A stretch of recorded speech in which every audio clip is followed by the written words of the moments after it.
মক্কা কি মদিনা খুঁজিলেই পাবে না, খুঁজিয়া দেখো আপন দিলেতে। মক্কা কি মদিনা খুঁজিলেই পাবে না, খুঁজিয়া দেখো আপন দিলেতে। দেখলেই ছবি পাগল হবি, দেখলেই ছবি পাগল হবি। কোনো নিষেধ মানবে না, ভবেরই ঘরে আলেক শহরে আল্লাহ রাসূল বিরাজ করে রে। ভবেরই ঘরে আলেক শহরে আল্লাহ রাসূল বিরাজ করে রে। ভাবাছে যার গায়ে দেখলে তারে চেনা যায়, ভাবাছে যার গায়ে দেখলে তারে চেনা যায়। সর্ব অঙ্গ তার পোড়া রে।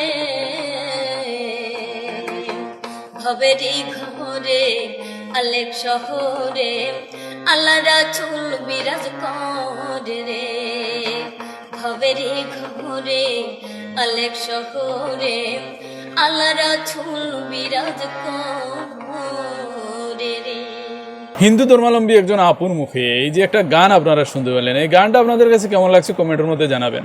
এত সুন্দর কণ্ঠ দিয়া আমাদের নবীজি সাল্লাল্লাহু আলাইহি সাল্লাম এবং আল্লাহ পাক রব্বুল আলামিনকে নিয়ে একটা গান উনি তুলে ধরছেন।